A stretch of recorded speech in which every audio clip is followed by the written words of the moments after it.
What's going on YouTube? My name is Michael Mitchell, aka Dollar Mike, and I'm actually here to help you save $1. Today we're going to run with a seasonal video, so let's get right into it with tax returns. People tend to splurge when it comes to tax return season. They might buy something new, like a new pair of Jordans maybe, might need some new shoes on your feet, you never know, a little bit expensive.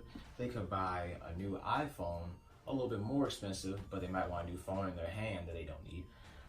They could buy a new game system or a new game like Kingdom Hearts 3. You know, we've been waiting a while for this game. This has been like 13 years or something. Or they could go for cream of the crop and buy a pair of AirPods, because essentially if you don't have a pair of AirPods in 2019, you're broke.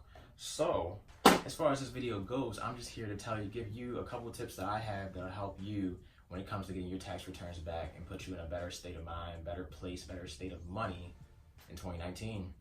My first tip, my easiest tip, my most obvious tip, and my most valuable tip is probably just to save the money that you would get from your tax returns. You don't have to save all the money. You could save 10%, 20%, 50%, all of it. It really does not matter.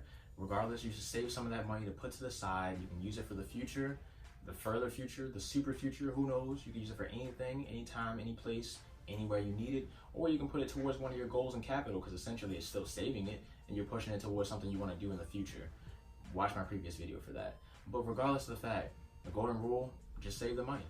My second tip is also pretty obvious, but people tend to not do it. My second tip is to pay off your debts. Paying off your debt, I promise you, is 100% better when you're paying it off with extra money you have from your tax return than paying it off with money that you go to work every day and you work hard to get. So, paying off your debt could include paying for bills. It could include paying for people you might have owed through betting or something, or just might have owed in general because you borrowed money from them. Or paying off your debt could include high interest loans. Regarding high interest loans, we can use a credit card as an example. You might have a credit card that has a $500 balance, meaning you spent $500 on the card, and a 20% interest rate, meaning each month they're charging 20% of that $500 and adding it to your total of what you had to pay back to the bank. You don't want to do that. You don't want that credit card to increase that interest month after month after month. So what you want to do is take part of your tax return, or all of it maybe, depending how much you get back, and pay that credit card down or completely off. That'll save you in the long run. It'll save you money, and it'll save you time. It'll save so much. My third tip is to spend money on what you need. You may need some new shoes, but you may not need some new Jordans.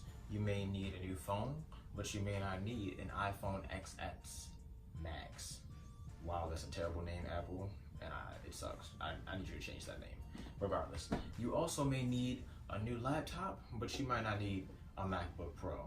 Especially if it's for school, you probably can get away with a $500-600 laptop. Just using it for school, you can get away with that instead of spending well over $1,000 for this. So let's see, what if you already had savings and you already are a naturally good saver, so that's not really an issue to you. You feel as though you don't need to put extra money from your tax return in your savings. That's fine. You already have all your loans paid off, all your debt, all that good stuff, all paid off, taken care of. You already have everything you need. Well, what would be my fourth tip? My fourth tip would be to start an emergency fund.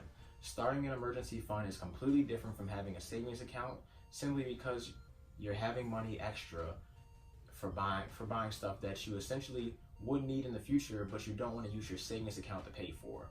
If your car broke down, you probably wouldn't want to use your savings account to get it fixed. You probably would want to use an emergency fund to get it fixed.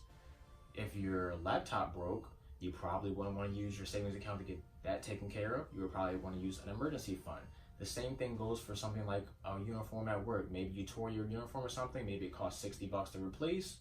Savings account, I mean, I could, but the emergency fund, I'll take that money real quick. And then you can just fill it back up when you need to, when you have the time to fill it back up, and boom. That's probably one of my favorite tips. I like that tip, and I'm working on that tip now for myself, so I hope you can use that one. All right, so let's say you already use all 4 of those tips I supplied you with.